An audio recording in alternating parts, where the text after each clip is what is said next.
This is the magicwordpodcast.com.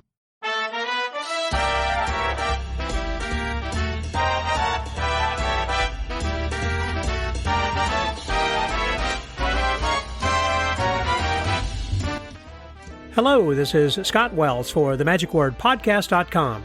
Well, as all of you know or should know, this is, of course, the year of the 100th anniversary of the passing of Harry Houdini, and there are a lot of different celebrations that are lined up this year, a lot of books that have been written and have been published and will be published that'll be rolling out throughout this year.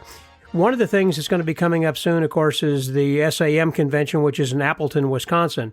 Now, Appleton is what Houdini has claimed as his hometown, although most of us know that he was actually born in Budapest, and then when he was a little bit older, I think about either 4 or 7, years old, his parents migrated to the United States and ended up in Appleton, Wisconsin. So that is where the Society of American Magicians is going to be holding their convention there this year, and it will be pretty exciting because also Harry Houdini was one of the early presidents of the S.A.M. and very involved with the Society of American Magicians. So there is a close kinship there between the two. So if you are interested in some memorabilia of Houdini, I know there are a lot of things that they will be discussing and talking about his history, et cetera, plus the great talent lineup they have. So if you haven't signed up for the S.A.M. convention, you might want to do that soon. That's coming up over the 4th of July weekend. In fact, it will be running the 1st through the 4th of July, and I hope to see you there. Well, speaking of that, I am leading into this week's episode with McDonald, Kenrick McDonald, and he is the first African-American president of the national president of the Society of American Magicians. Aside from that, he has received many accolades, which I'm not going to recount again right here because I talk about several of those things that he has done and has achieved over his life as I introduce him in this week's episodes as we get into it here in just a moment. But a lot of times whenever I am introducing my guests and I talk about their history, their resume, those are things really just from the top of my head that I know about the person. So I'm not necessarily ever reading from some sort of a document or a web page or a Wikipedia or their own website to give me some information about the person. It's just, these are things that I know about my friends who I have as guests on this program. So that's why that sounds like I might be stumbling from time to time and not sure about one thing or another because I just need to get some clarification as I kind of go through those accolades then as well. Well, as I said, McDonald is someone who deserves to have been on this podcast long before now, but it's been a while coming. And although we do see each other a lot of times at conventions, we just haven't had an hour to kind of pull away and to sit down and chat until now. So I hope that you enjoyed this week's episode. Please welcome my guest, Mr. Kenrick McDonald, here on The Magic Word.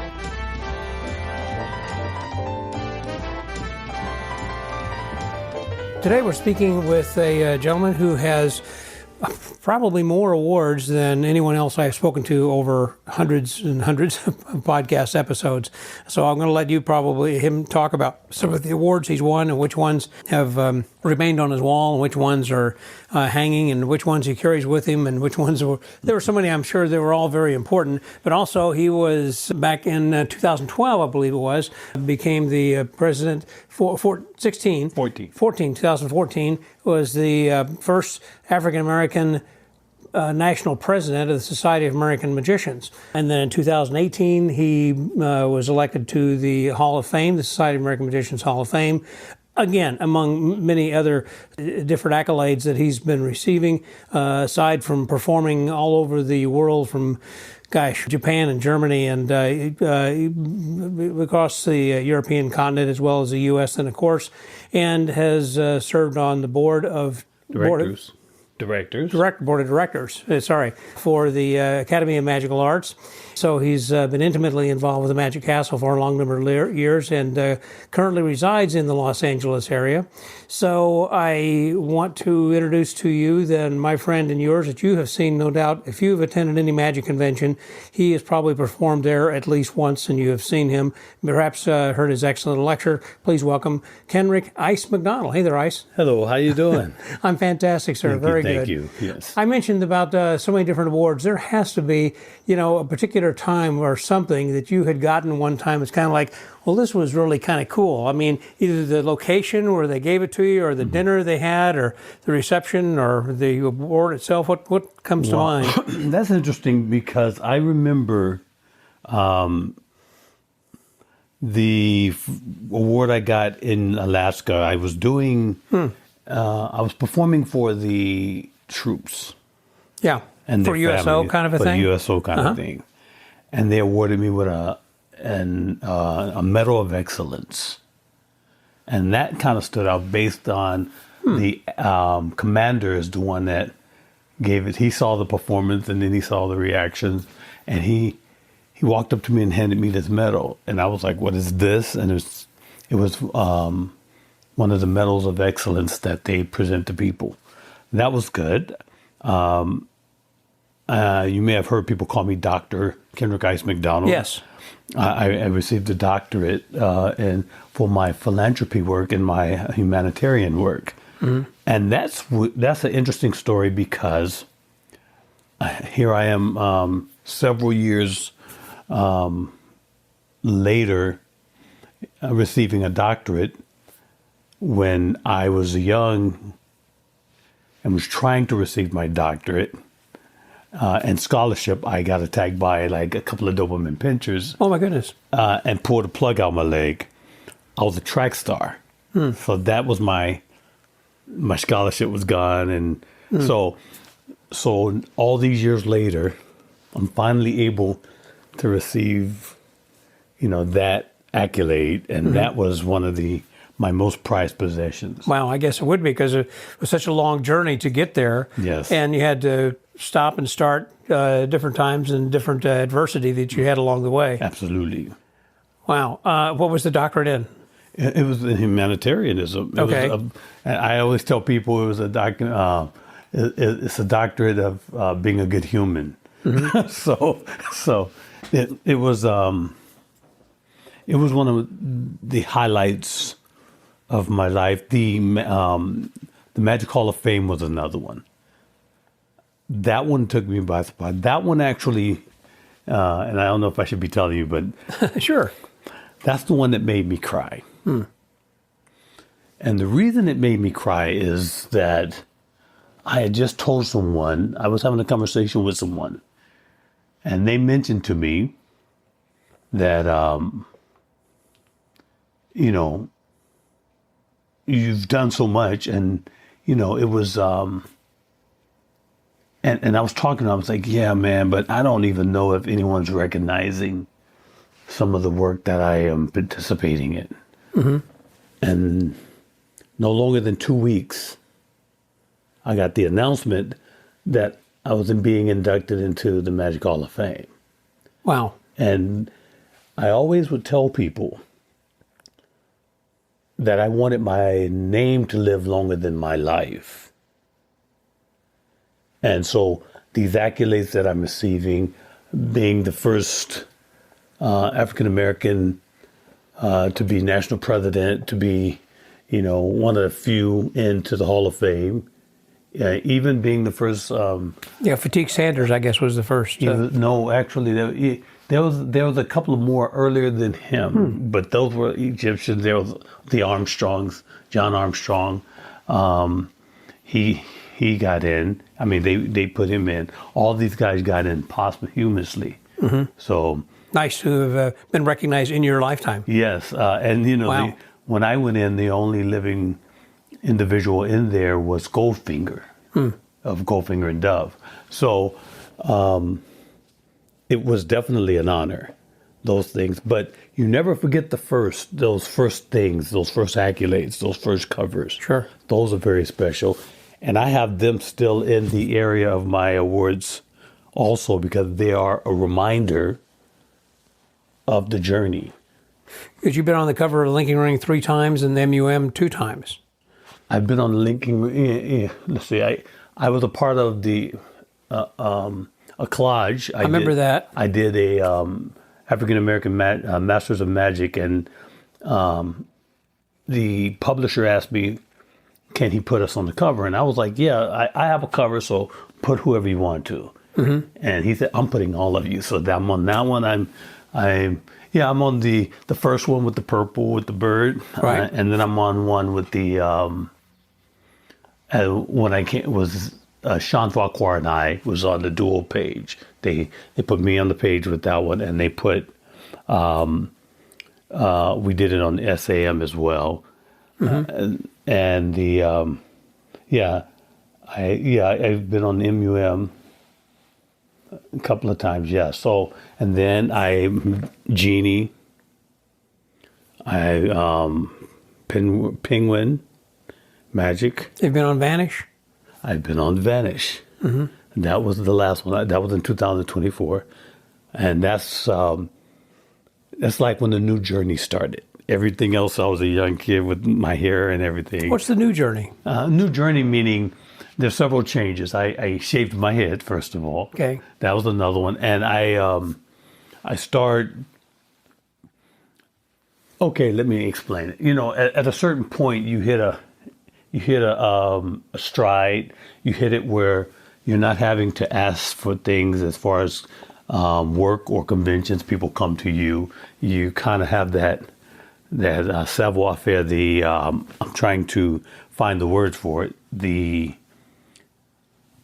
people recognize your work, I should say. Okay. Mm-hmm. And so I start... That cachet, I guess. That cachet, exactly. That's the exact word I was looking for.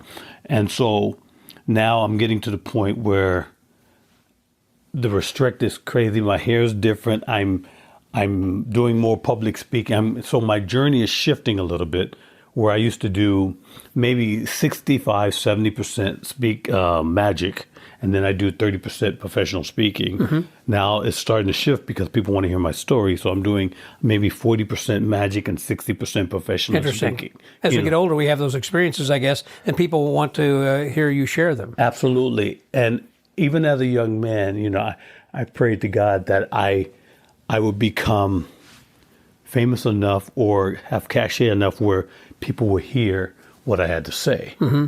And I'm at that point now. Mm-hmm. And it makes a big difference.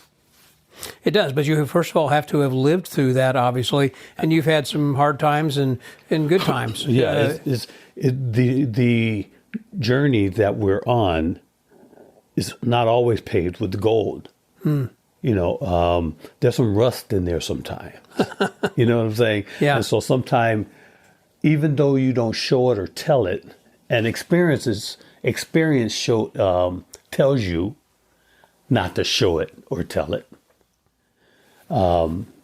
Sometimes you do have those experiences where you're set back a little bit, and then you get stronger, and then you move forward. Mm-hmm. And so you have to understand, I've been a professional magician for over 45 years. So you have to have some kind of bad moments. And when I say bad, it's not like really terrible, but setbacks. Okay, setbacks, sure. Yeah. If you would allow me, I some of the best advice I got was from Goldfinger. When I first met Goldfinger, we were having dinner, and he asked me a question. He said, "So what do you want to do with this magic stuff?" And I said, "Well, I want to consistently work. I'm a young man. You know, I was young. Consistently, I'm trying to get this right. Be all dramatic. I want to do it consistently." No. What do you want to do? I said, "I want to always work. I want to always." He said, "What does that mean?" And I said, "Okay, it means always. I want to be always working." He said, "What does that mean?" A frustrated young man in his 20s. "Okay, consistently always getting that. What does that mean?" I said, "Always." He said, "Correct." I was a little confused because I had been saying always, yes. Yeah. But what he meant was all ways, ALL. all directions. You see what I'm saying? Yes. And he was saying you have to understand that you could start in the middle, and if you head out one direction and it doesn't work for you, recognize it, and it's okay to step back into that middle and try another direction. You see what I'm saying? Absolutely. He said the only thing that would be a problem if you stop moving. You know, and it's funny because me being a Christian, I relate to that song where they says, "In all thy ways acknowledge Him," meaning God, and He will direct your path. Right? Yeah. And it says paths with an S. So that kind of made it interesting that sometimes you different have ways you to can go Yeah. several paths. You know what I'm saying? Right. So that all kind of connected when he said that. Right. Well, Jack has always been someone who gives the best advice at the right time. At the right time. Yeah. So you had a good mentor there, certainly. Well, we have gone down a lot of different paths to along the journey, and in particular, you had also worked with doves for a long time. Do you still work with livestock anymore? Well, you know, yeah, that was the first thing I started with doves. When I jumped in it, you know, I did the small little trinket things, but when I went professional, I jumped right into being this dove guy, and you know, which I believe I got some of my clout doing that with the macaw and everything. Right. And then and made for some great promo pictures. Yeah, that, and it's funny because I get all that. People say, "Man, you have the best promo pictures." Yeah. And so I was doing all the dove work and everything, and I started noticing that my friends were transitioning to non-dove stuff, non-dove manipulations, and I was hanging on, and I was at a gig one time, no birds, walked into the center of the dance floor, it was about 800 people in there, and performed out of a briefcase, no doves. And I got a standing ovation. And I was like, ooh, they're still standing even though there's no doves. Because I would get spending. Okay, and then I did another gig without it. Eugene Berger was in the audience as well. And same thing happened. And afterwards he walked up to me and said, "You got a standing ovation." You know, he had the voice. "You had that standing ovation." I said, "Yes, sir." He was like, "And there's no birds." I say, "No birds." He said, "Well, get rid of the birds." That's what he said to me. And so I then figured out that the birds, I was using the birds as a crutch. As a crutch. Sure, I understand. You know, and because once you produce a bird, you can almost do anything after that. Yeah. And so that was like, and I was good at it. It's just that I was holding on to it. Right. So to answer your question, now I do a lot of MC work and a lot of magic for corporates and things like that. And I still have one dove that I had when I was doing my dove act. And what I do on corporates, I would produce that bird for the flash, and then I would go into my non-bird routines, or I would do MC work. So that transition has been wonderful because now it's very difficult to travel with livestock. I would think it'd be impossible. You know, back in the day, we used to cheat, and I hate to say that, but we did as bird workers because we would have a duffel cage before 9/11. Yeah. We can have a duffel cage, and we put a little dolly in there, a little where they can grab dowel. I think Dowel they call rod, it yeah. dowel, and we would send it through the X-ray machine. And then it wasn't as intense because they was basically letting everything Sure. go through. Or some magicians would load the magician. Right. Put them in their pockets to begin with. Right. I would say wherever they put them, they would put them there. Yeah. And so they and walk right through, and then it got to the point where I had the big blue and gold macaw, so I would check him in, and I would always tell the people at the airline, instead of put macaw checked in, please put bird charges. So I could show when I walk in with my doves, I can show them the list and they go, bird. So we were covered. Yeah, we were trying to work it a little bit, and they go, okay, they wanted to know that we wasn't secretly sneaking, so you can show proof. So that was the difficult part of travel with birds. And then you had to now start getting a CITES paper, which having your birds checked, and it got pretty immunity tough. And all that kind of thing, inoculations. Absolutely.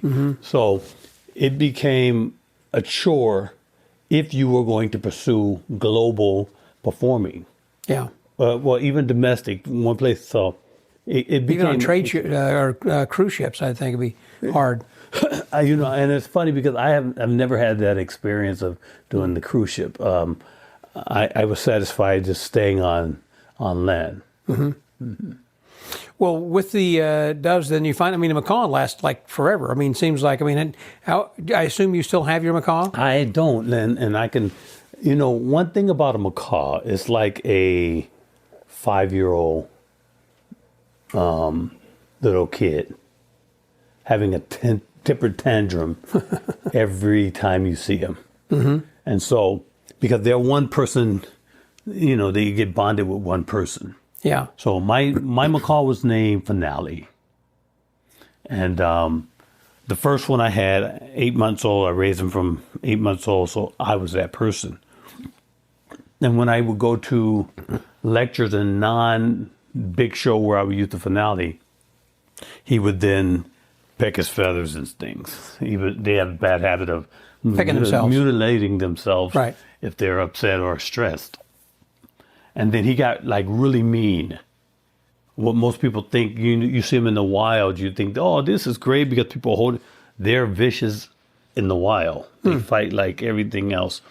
So it got to the point, start biting. So I contacted a breeding farm. They were biting you? You mean? It got to the point where it started biting me because it was frustrated, and it would attack anyone who would come in the house. Yeah, I understand that too. And so I contacted a breeding farm, and I said, I have a macaw here that has never had the opportunity to be around its own kind, and you want to take. And they said we have another 8-month macaw, so they let me do a trade. So I can now raise the young one and start a whole new thing. They took that one.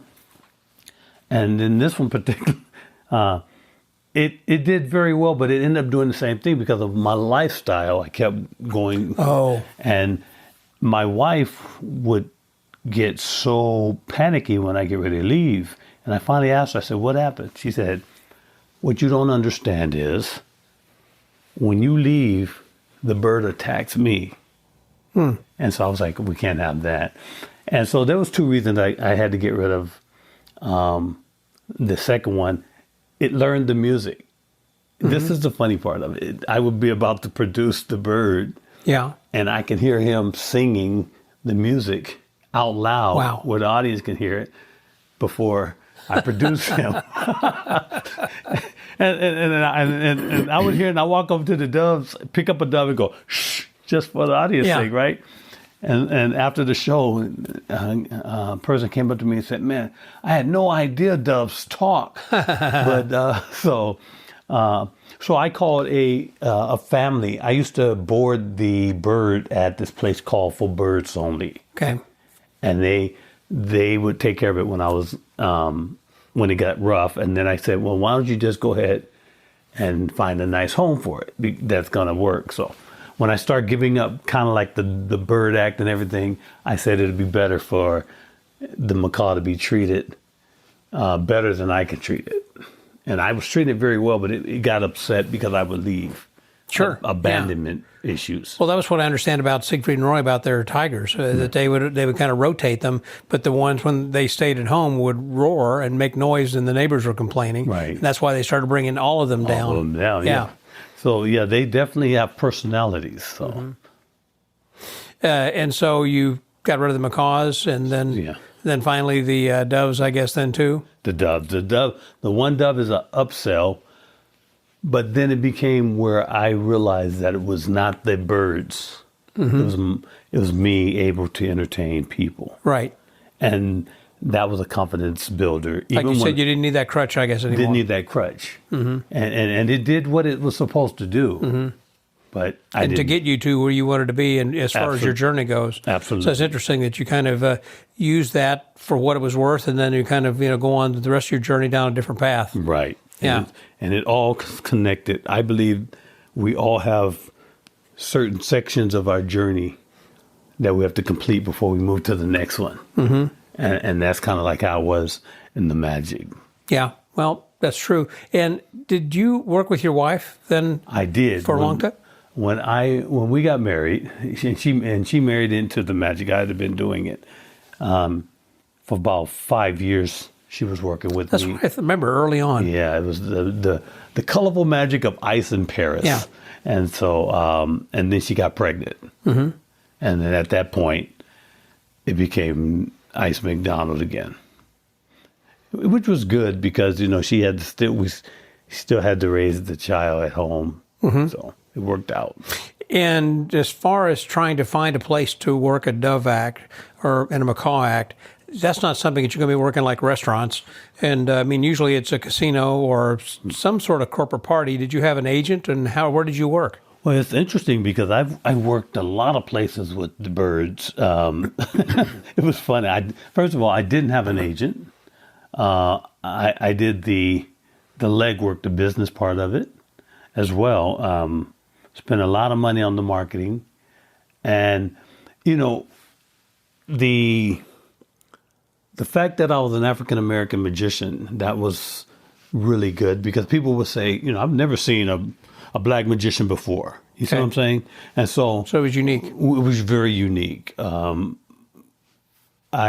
had a conversation with Eugene Berger, and he was like, "Yeah, I will book a black magician first because it's going to be a little bit different." And so, I would work the doves. I remember working the doves. The people were paying a lot of money, and I was like, I can't work in a restaurant with animals. They was like, "No, we're buying the place, literally a restaurant," and the people were so close. When I would bring my hands to produce the bird, I would almost hit them in the head with my elbow. But they was like saying, "If we pay you, can you do it?" And I'm going like, "I can do it." Yeah, but you're going to lose something. So I would get the strangest request, and I would try to back out of it, and they would up the ante. Yeah, say we'll pay you more. Yeah, we'll pay you more. And so I was like, okay. Yeah. And I was pretty good at hiding it. Don't get me wrong. I'm not exposing anything. But it wasn't comfortable for me either. I understand. I would just think that as a dove magician, there are not a lot of guys who are out doing doves and working regularly except around Vegas, it seems like anymore. And you're right. But the thing that I learned early and that you had to be versatile. You had to have a stand-up parlor thing. You had to have something where you use a lot of volunteers. So when it came to the point where I couldn't use doves, I had prepared myself to move into that genre. Gotcha. People knew me as Ice, that serious guy with the eyes and standing on stage and everything. But the moment I did an MC piece at the castle, a lot of people forgot about the birds. And if you haven't seen the birds lately, you think all I do is the comedy and the MC stuff. That's what I think. You see what I'm saying? Sure. Yeah. And so someone said, "Man, I saw a picture of you the other day. You were doing birds." I was like, "Well, yes, I was." That was what got my name out there. Yeah. And so with corporate performances, they want that inclusion. They want to be bringing up the CEO. They want people, their peers, to be up there and you working with them. And if you're funny at it, that's even a plus. Right. Because I was just thinking again about people who are getting into doves, about where they could work, and that, advice that you would have for them if they should pursue that or not. But it's kind of like, I think what you're saying is it may or may not be whatever's for you. Follow your dream and your passion. Yes, and know what you're getting into. Because what people don't understand is the lights and glitter of birds and dove work. For every second and minute you're working on stage, it's hours and days of cleaning up poop, Yep. working the doves, making sure they're comfortable. All that stuff goes along with it. You have a place to store them. Do you have a humidifier to make sure the dander doesn't affect you and your family while you're working on it? All that is not said when people want a dove. They go buy a dove and then all of a sudden the bird is cooing in the middle of the night. And if you've ever slept near any birds that coo in the middle of the night, it cuts through everything. That's true. Mm-hmm. Yeah. Yeah. And they lay a lot of eggs. A lot of eggs. And if you're not prepared to care for chicks and things like that, it's very difficult. We had our birds outside and in a cage, and my wife used to say she would do regular abortions where she would just take the eggs and throw them up against the fence. It's like we don't need any more. Right. and sometimes they will take care of that as well. The birds will see that this is not the right environment for the bird, and you would find a pecked bird, or they would peck Yeah, I remember once I produced a dove. And it wouldn't sit on the dowel rod. Wouldn't sit on the And it kept flying to the floor. And I'd pick it up and I'd set it down and did that several times. And after I vanished it, when I was unloading the vanish later, there was a egg in there. It's like that's what the bird was trying to do, is to lay an egg, and I was trying to make it work. Right. and we don't have, and actually, we know something's different, but we don't really know that that's happening. And I've produced a bird. It produced very well, but where I produced it, there's a bird egg sitting. An egg, yeah. So that's the trick part of this whole thing that they don't tell you about when you buy that dove. No, yeah, I would think so. So you were saying also that you work at the board of directors. That's been kind of an interesting path, I guess, in working with the castle. You've been living out in LA for a long time, and what were your job duties, or what did you do with the board of directors? It's interesting. I did my first magic show at the Magic Castle in 1984. Peter Pitt was the MC. And it was interesting. I would always see the board of directors, and I would go, wow, that's interesting. I could never be on the board of directors. And it was because I thought you had to be at a certain level, you had to be known. And then all of a sudden, I became a certain level, and I became known. Yeah. And so someone said, why don't you consider it? And I ran for the board of directors, and I got the highest magician votes there, which was pretty cool. Yeah. I didn't think it was a shoo-in, but I was very delighted that people thought enough of me and my business savvy to be. So the Magic Castle, and I kind of figured you would bring that up, but so let's jump into it. Being on the board of directors was wonderful. There's such a cachet with that. But when you get on the board, there is no rest for the weary, because there's email change. You're literally doing the business part of the Magic Castle. Right, I understand that. It's a multi-million-dollar entertainment industry. You guys are approving all of the money, everything. So I love that part. That's what I do with my business. I have to make sure everything's running right. Right. But here you're managing thousands of members and things like that. It's just a bigger scale. It's a bigger scale. But the problem is I was still a professional, full-time entertainer. And there was a couple other, Ed Alonzo and a couple other were on the board with me. So we were juggling a whole lot. Right. And so it also gave me, if we can be honest, which we are, it also gave me a view of how everyone with the same vote, how things can be unbalanced just by an idea. Meaning, should we pass this or should we not pass this? And what are the repercussions if we do or don't? Absolutely. Pros and cons. Absolutely. And so it was one vote, one person, But usually, if there's a person that goes, "Hey, why don't you come on my side? I'll vote for you. I'll vote for you." You know, I wasn't. I'm a straight up guy. I would think like there'd be a lot of backroom politics. Same thing like with the S.A.M. and the IBM and any kind of an organization, basically. Absolutely, and that's what it does. But and I had been on, you know, the president of the Society of American Magicians. But that was a little different.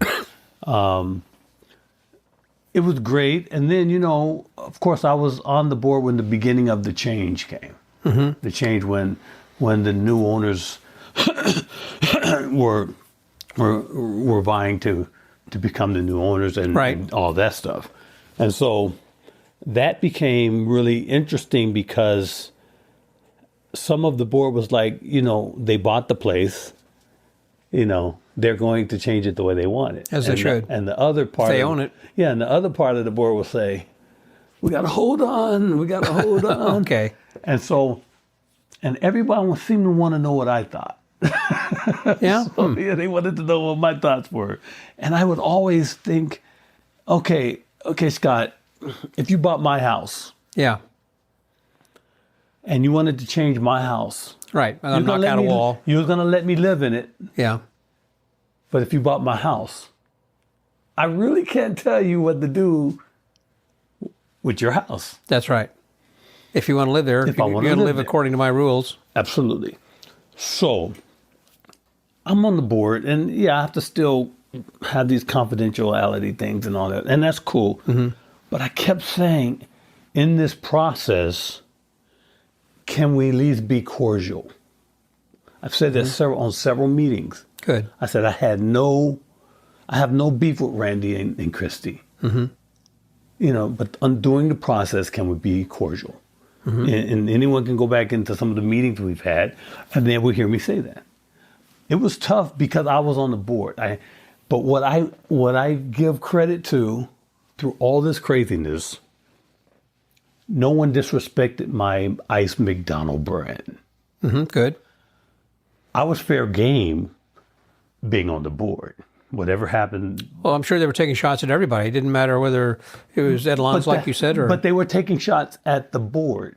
Oh, they were not taking shots at... individuals. Like, some individuals got dinged, but some of us, our respect level, we didn't get dinged. But I would always say that I'm on the board. Mm-hmm. I chose to be on the board. So if you knew what you were signing up for. Yeah, if you attack the board, we're good. We're in good ground. Mm-hmm. If you attack Ice McDonald, then we have an issue. You got a problem because that's my brand. That's what. After I leave the board, I still operating under the Ice McDonald brand. Yeah, and I must be honest and say they never ever attacked the Ice McDonald brand, mm-hmm. and so. That was really cool for me because I'm an entertainer and I still have to maintain that. And I also say change, whenever there is change,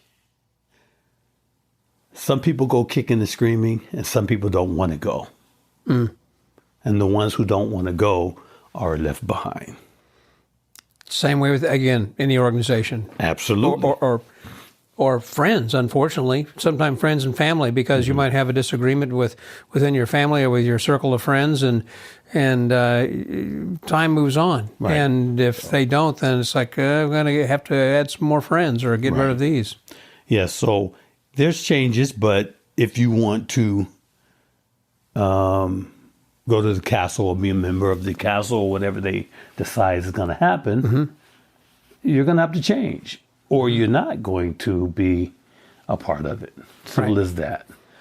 I go there, even after being on the board, I'm still being hired at the castle. Even after being on the board, everyone still treats me with respect when I'm there. So that's how it should be. It should be that way. You know, all the other stuff that's happening under the water is cool. But on top, the sun's shining, people going to the castle, people performing. It's supposed to be seamless that way. Mm-hmm. So that's what I have to say about that. Ah, good. Well, appreciate that. Mm-hmm. Didn't mean to necessarily even go into that much detail, but and it's fine because I don't have a problem with talking about it. But I just think everything changes. Everything doesn't stay the same. Nothing stays the same, really. Nothing. So if the changes are that they have new owners and they want to do what they are doing, they do what they're doing. And if you like it or not, it's your choice. Yeah, get on board or not. Absolutely. Yeah, this train is going to move out. Right. They've been doing some improvements. They've been doing some of the stuff they said they're going to do. Yeah, good. And so it's their house. Yep. So I'm a performer. I love performing at the castle. Whatever rules they set for performers, if I want to work there, I have to go by those. Abide by the rule. Absolutely. Yeah, you have to. I think in any situation, whenever you walk into anyone's house, if they say take off your shoes, take off your shoes. Absolutely. It's just respect. Yeah. And get along. You had said something earlier about whenever that you look out into the audience and you've got this stone cold ice look. Is that kind of where you got your name Ice, or how'd you come up with Ice? Yeah, it's funny. When I first started magic, I named myself the Magic Prince. Prince, I like that. But the issue was, there was a gentleman by the name of Kirby Van Burge, who they called the Prince of Magic. Prince of Magic. Yes.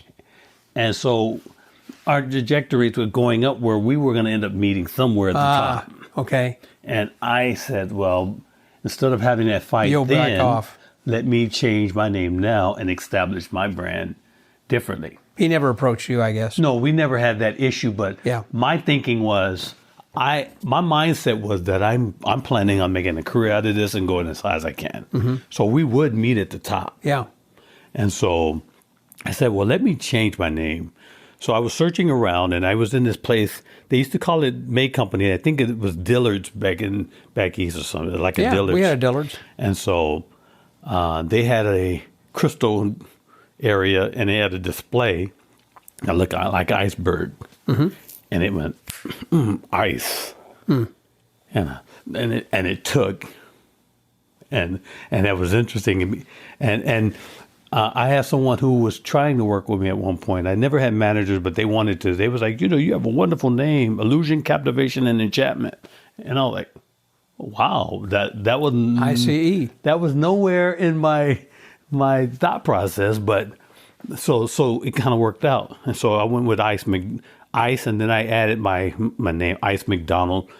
So it would, I can just establish that. And when I got on the board, then that's when Kenrick Ice McDonald came into play. And when I received a doctorate, it's Dr. Kenrick Ice McDonald.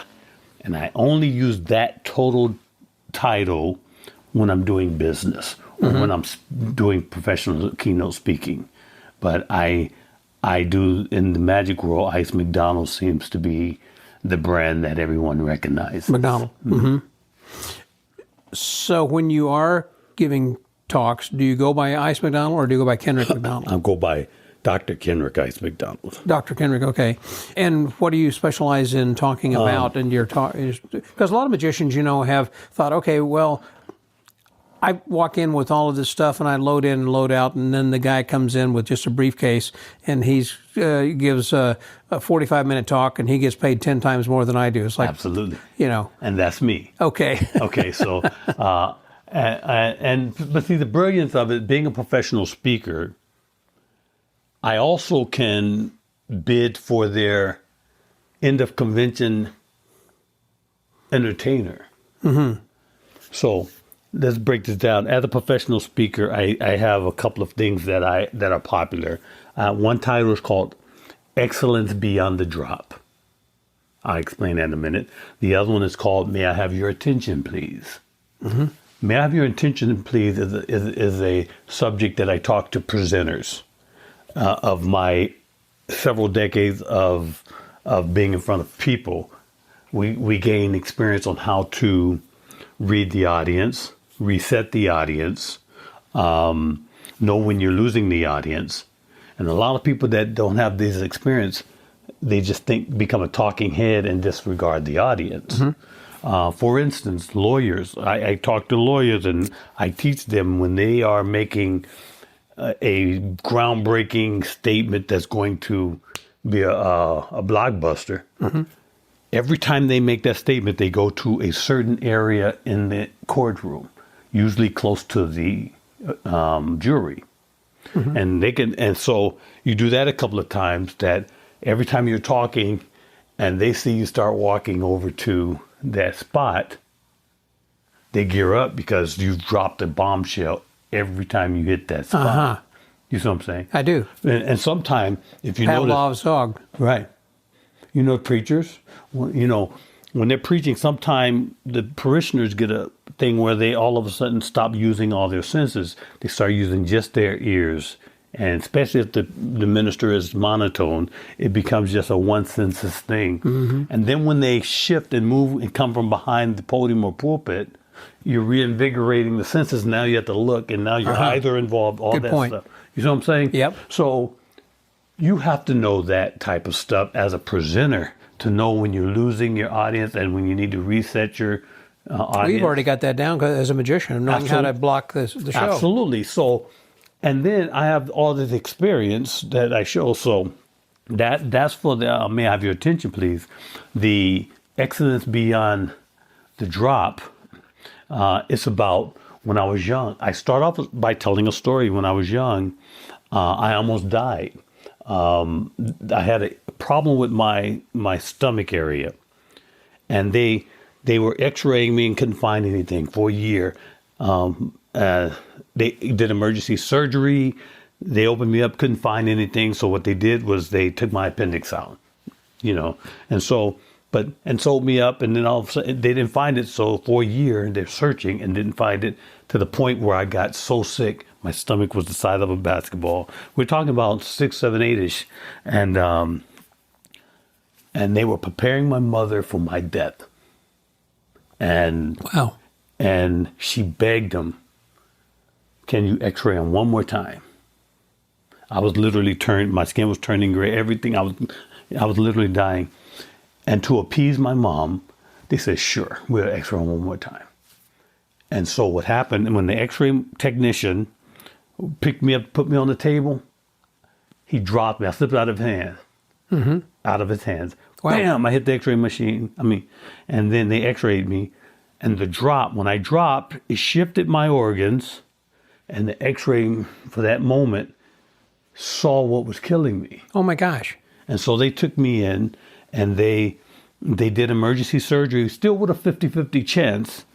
And so my mom was like, "Well, I'm going to take the good 50. Yeah. And I talk about, my drop was dying and on the x-ray table. Your drop might be, heartache, or but what came out of that drop was excellence, because if it wasn't for that drop, I would be gone. So I always start my topic by saying my life depended on it, but he dropped me.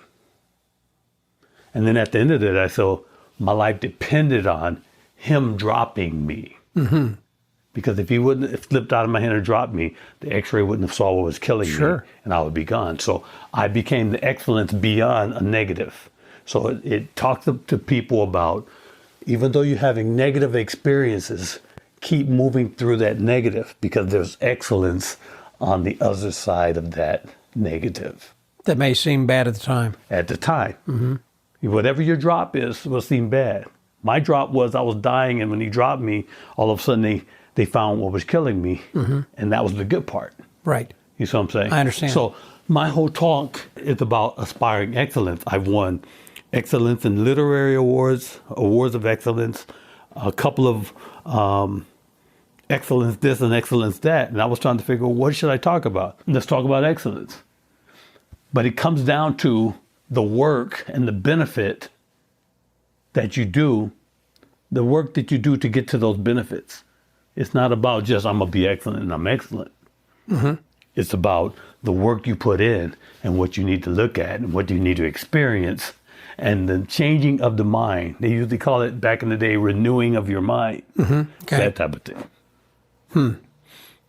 And so, have you done those like as TED Talks also, or? I've done those as professional presentations and keynotes, but I'm aiming right now for TED Talk, TEDx's and TED Talks, because that story, the excellent story, can go from 10 minutes to 15 minutes to 2 hours, However long they want, whatever they want, and TED Talks are usually streamlined. So right.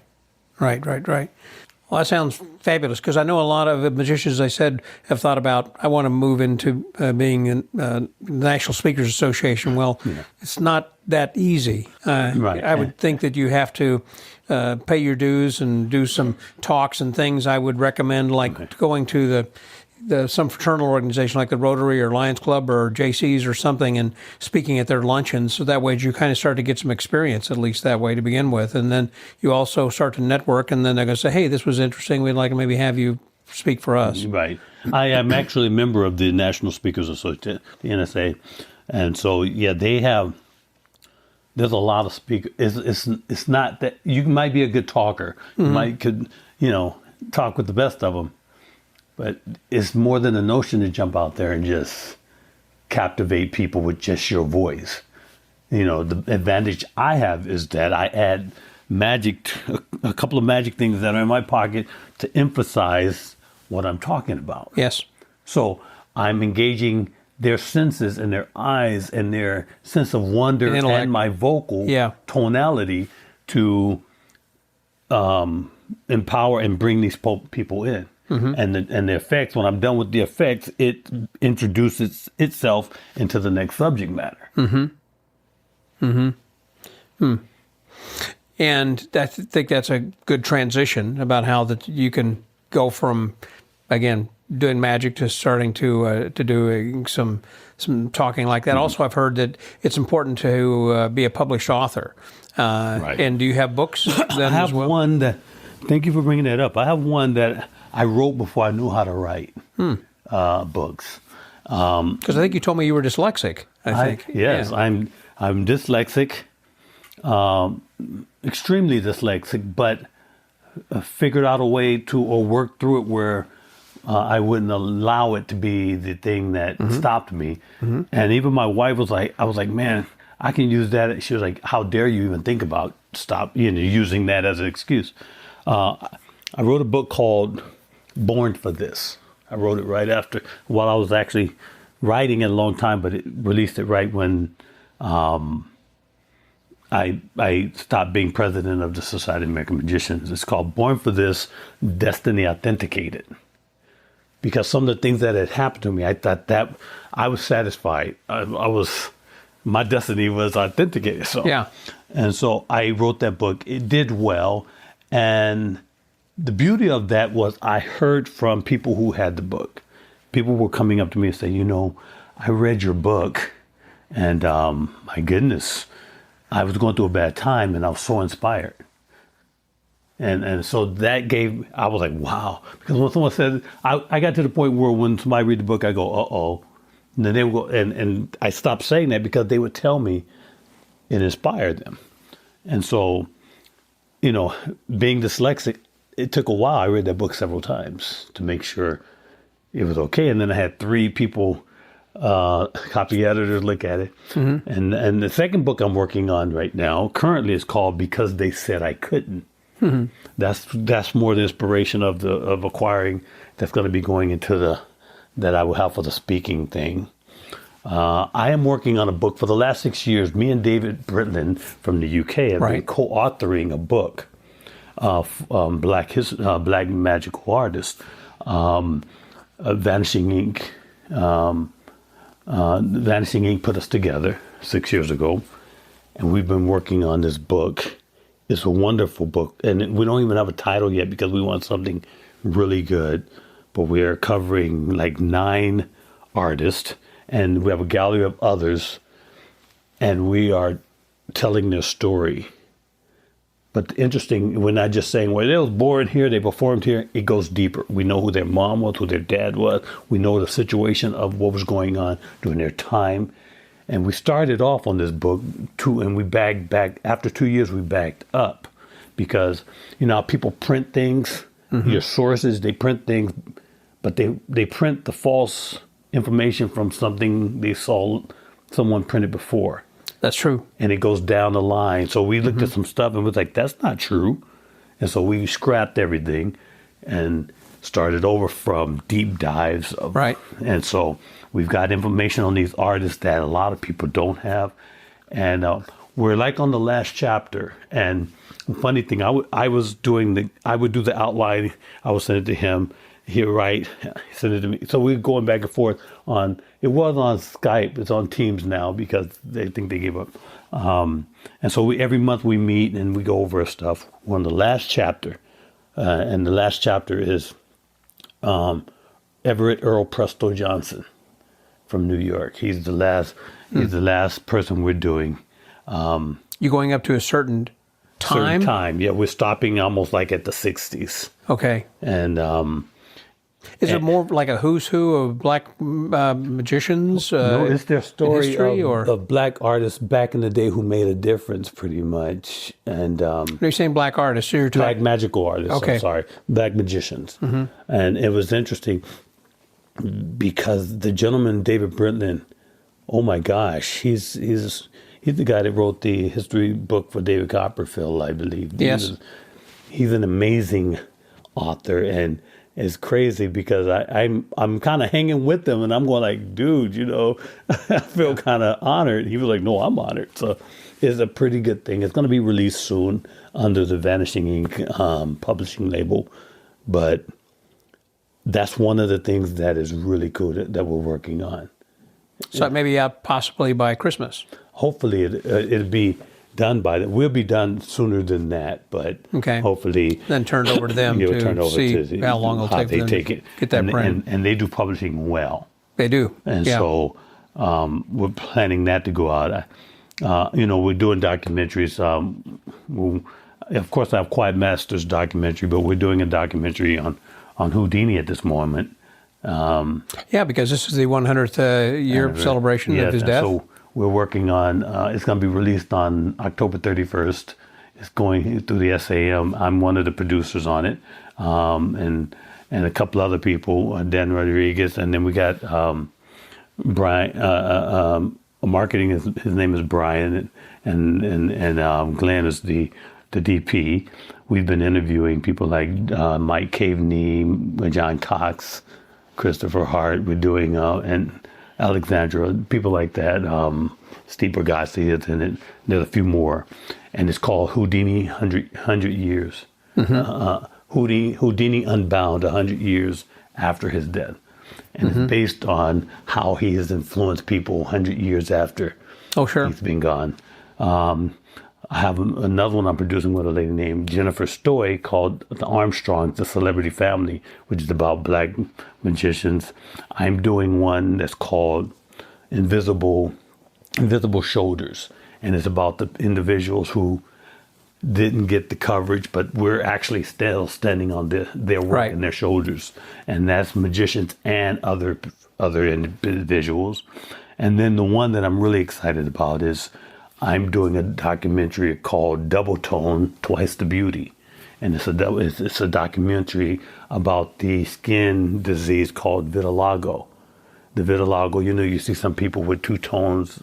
Yes, I have. That's called vitiligo. Okay. And so I'm shedding a light on those individuals and some of the things they have to go through life. So that's the one that my heart is really into, because that's a non-magic documentary, right, and that's helping people understand and deal with it. Something. Yeah, because they're living a life with that. Right, yeah. and they're explaining in the documentary the difficulties and the advantages and things like that. What most people don't realize, you see mostly black people with the two-tone colors, but all cultures and all races have it. And we interview them too, which makes people like, wow, I didn't know. But you will know when you see Double Tone, Twice the Beauty. Wow. Is that something that's going to be released eventually, like on Netflix or something? On or Netflix streaming? or PBS or something like that. It's for that. I'm working on it specifically to give the biggest distribution I possibly can. Of course. Yeah, and go to film festivals, I guess, and try to absolutely promote it that way. Well, Ice, thank you very much. This has been just fantastic. I can't believe it. Just this an hour about has passed so quickly over here. So much to talk about with your life, and that much as you've achieved, and the different paths you've gone down your journey. And it's not yet complete, obviously. And these different projects that you're working on. Good luck and congratulations on what you've achieved, as I said, so far, plus what you are working on currently. So good luck with that. Name of my podcast is called The Magic Word. I always like to close by asking my guests what it is that's important to them. What is your magic word or philosophy? The most important thing that I believe in my life so far is integrity means and is everything. That is beautiful. Integrity is everything. It is. Wow. That's all encompassing. Well, thank you. I appreciate it again. So for the Magic Word Podcast, that was Kenrick Ice McDonald. This is Scotty out.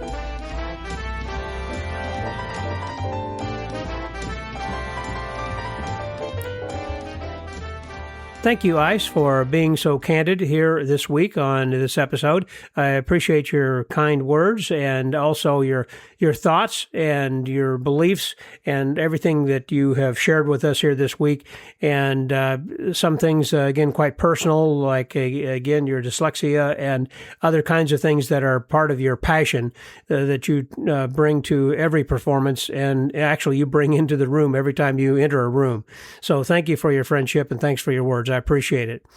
Well, next week we're going to be having another great guest who will be joining us, and I hope that you return and that you help share the word by telling other people in your magic clubs and on your social media and however that you can possibly share the word. One good way, of course, is going to your favorite podcast platform, how you listen. If you would actually go to the area where it says leave a comment or 5-star rating, we would appreciate if you could do both of those things. That helps our podcast to grow. Also, if you have not joined the pod letter, please do. When you go to themagicwordpodcast.com, there should be a pop-up that will come up, and it will say to subscribe to the pod letter. And we're trying not to be invasive, and we will only send that to you there once a week, letting you know who it is that's going to be on the podcast from week to week, who perhaps is coming up next week, and a suggestion from the archives. So, until next week, stay well, get booked, and remember that integrity is everything. This is Scotty out.